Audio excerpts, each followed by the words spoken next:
വലൈക്കും അസ്സലാം. എന്തൊക്കെയുണ്ട് വിശേഷം? സുഖമാണോ? നല്ല വിശേഷം, അൽഹംദുലില്ലാ സുഖം. ചില നേരത്ത് വല്ലാതെ തുമ്മലാ. നീ അന്ത് പറഞ്ഞില്ലല്ലോ, തുമ്മേൽ അന്ത് പറയണമെന്ന് അറിയത്തില്ല. ഹംദോ, അതെന്താണ്? വേടന്റെ വല്ല പുതിയ പാട്ടിലെ വരിയുമാണോ? തുമ്മിയാൽ അൽഹംദുലില്ലാ എന്ന് പറയണം. അള്ളാഹുവിനെ സ്തുതിയാണെന്ന് അർത്ഥം. നീ ഒന്ന് പറഞ്ഞേ. ശരി, അൽഹംദുലില്ലാ. എന്താ നീ പറഞ്ഞത്? നിർത്ത്.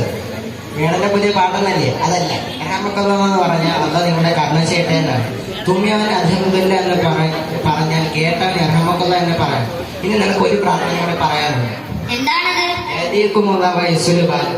അള്ളാഹു നിങ്ങളുടെ സന്മാർഗത്തിലാക്കുകയും നിങ്ങളുടെ സ്ത്രീ നന്നാക്കി തീർക്കുകയും ചെയ്യട്ടെ എന്നാണ് എന്റെ അർത്ഥം. നീ ഇതൊക്കെ മദ്രസയിൽ നിന്നാണോ പഠിക്കുന്നത്? എനിക്ക് കൂടുതലൊന്നും പഠിക്കാൻ കഴിയുന്നില്ല. സുഹൃത്തെ, നമ്മുടെ ഇതിൽ ഒരുപാട് മര്യാദകൾ പാലിക്കാനുണ്ട്.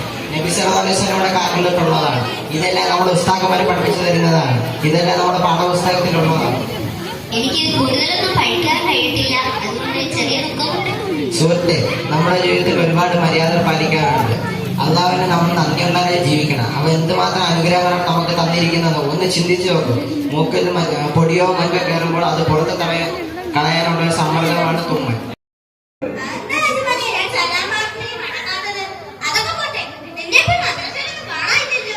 അതൊക്കെ പണ്ടത്തെ ഫാഷനല്ലേ, അതൊക്കെ പോട്ട്.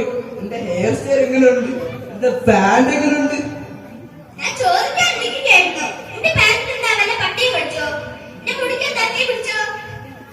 ഓളെ ഇതിപ്പോഴത്തെ ട്രെൻഡാണ്. ജുബേ മുണ്ടിട്ട് നടക്കണ നിനക്ക് എന്നെ വെച്ചല്ലോ അറിയാമോ?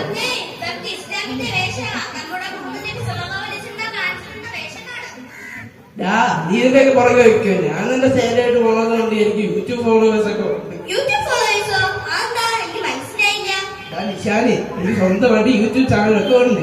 അജൂസ് ബ്ലോഗ് എന്നാണ് പേര്. 5000 സബ്സ്ക്രൈബേഴ്സ് ഉണ്ട്. ഞാൻ ചെറിയ സെലിബ്രിറ്റിയും കൂടിയാണ്.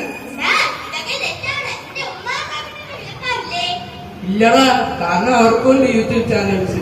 കഴിഞ്ഞ ദിവസം എന്റെ താത്താരെ ബർത്ത്ഡേക്ക് താത്ത 25,000 രൂപ മുടക്കി 6,000 സബ്സ്ക്രൈബേഴ്സ് ഉണ്ടാക്കി.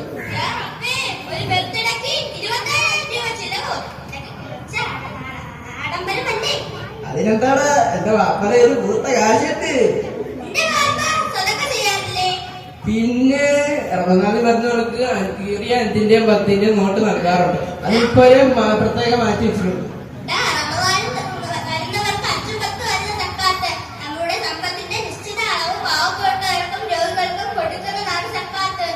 നമ്മളതുപോലെ എന്തിനാണ് മറ്റുള്ളവർക്ക് കൊടുക്കണം? ഇതാണോ എന്റെ ഇസ്ലാം?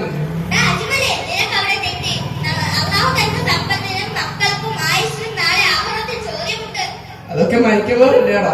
90 വയസ്സാകുമ്പോഴല്ലേ മരിക്കുമോ? എനിക്ക് 13 ആയോളൂ.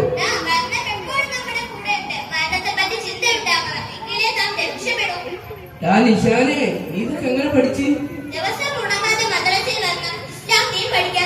ഇത്രയും പഠിക്കാറുണ്ട് ഇസ്ലാം?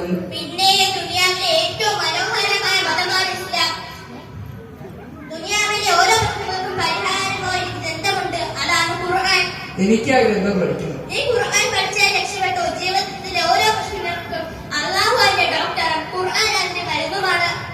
ഞാൻ ഇനി മുടങ്ങാതെ മദ്രസയിൽ വരാം.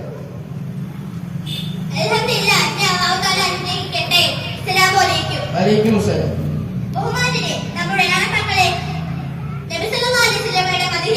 നമ്മളെ പെൺമക്കളെ ഫാത്തിമ ബീവി റളിയല്ലാഹു അൻഹയുടെ മതിഹിലുമാണ് വളർത്തേണ്ടത്. അസ്സലാമു അലൈക്കും.